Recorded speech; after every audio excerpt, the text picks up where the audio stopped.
Assalamualaikum warahmatullahi wabarakatuh.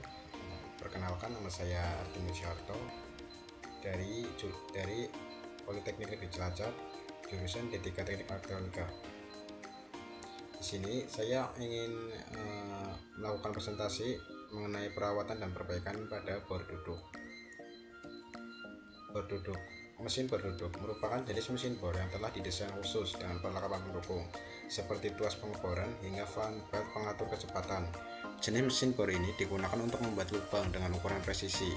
Mesin bor duduk ini menggunakan poros utama yang dapat digerakkan naik turun dengan tuas pengeboran dan penggunaannya disesuaikan dengan kebutuhan.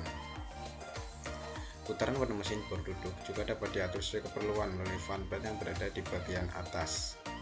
Mesin bor duduk ini juga memiliki ukuran kepala bor sesuai kebutuhannya, mulai dari yang terkecil 13 mm, 16 mm, hingga yang terbesar 25 mm.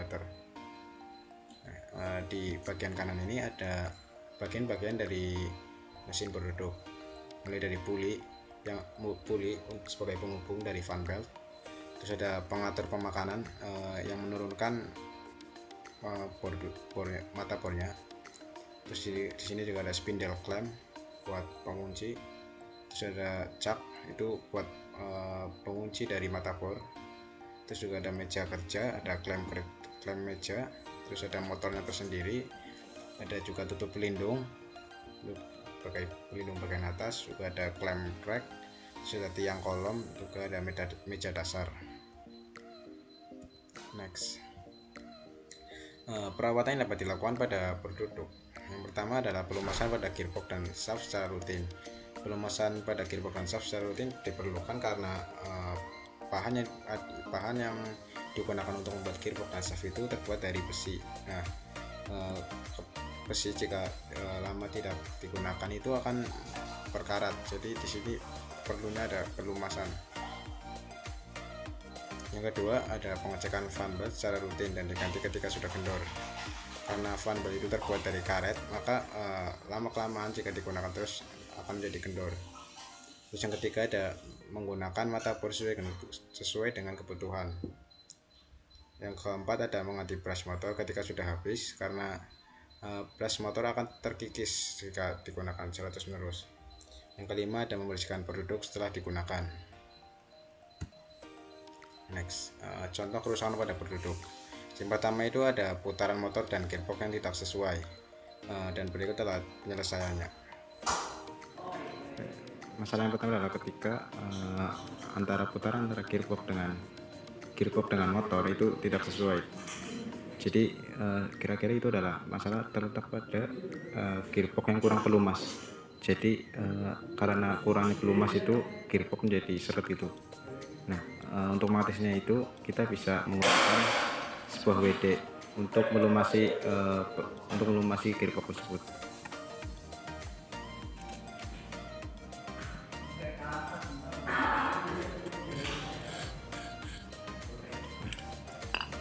Solusi kedua, kita juga bisa mengecek pada valve pada yang menghubungkan antara motor dengan gearbox.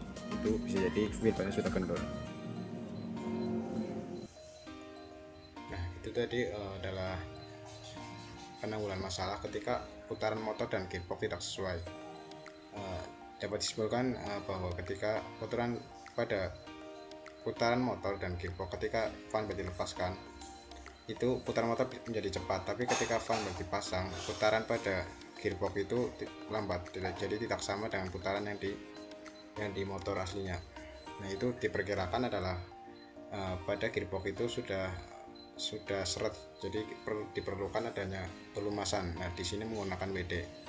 Nah, pada penanganan lainnya itu bisa terjadi karena fan belt sudah kendor. Jadi ketika fan belt di sini sudah kendor, itu akan mengurangi kecepatan yang dihasilkan yang dihubungkan ini.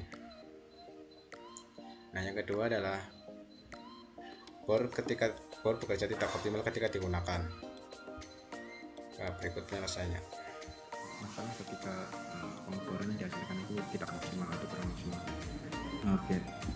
Untuk masalahnya sendiri itu terletak pada mata bornya itu sendiri. Jadi ada beberapa jenis mata bor.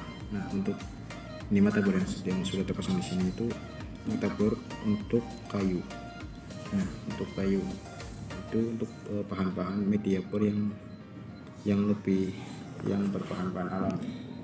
Nah, berbeda untuk motherboard untuk berbahan besi itu ada tersendiri, itu berbahan baja seperti ini. Nah, saja di sini motherboard yang saya ada itu udah aus, jadi kurang lebih seperti ini warnanya. Nah, jadi terletak pada motherboard itu sendiri.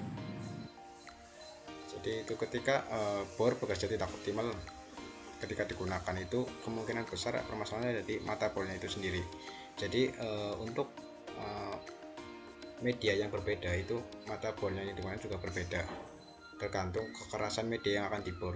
Ketika media yang digunakan itu tergolong gampang mudah dilubangi, itu bisa menggunakan motherboard berbahan besi.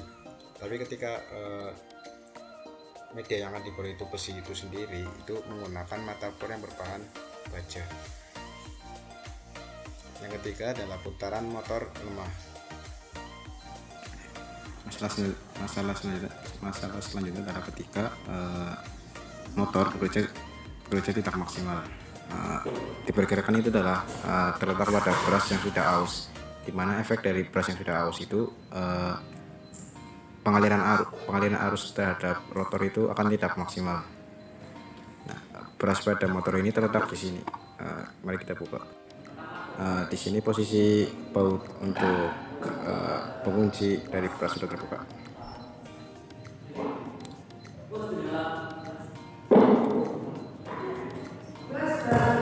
Di dalamnya ada pair yang akan mempres. Ini adalah brush. Jadi ketika motor bekerja tidak maksimal, kemungkinan besar brush di sini sudah aus. Tapi di sini brush yang udah di sini masih bagus. Jadi kita masukkan kembali.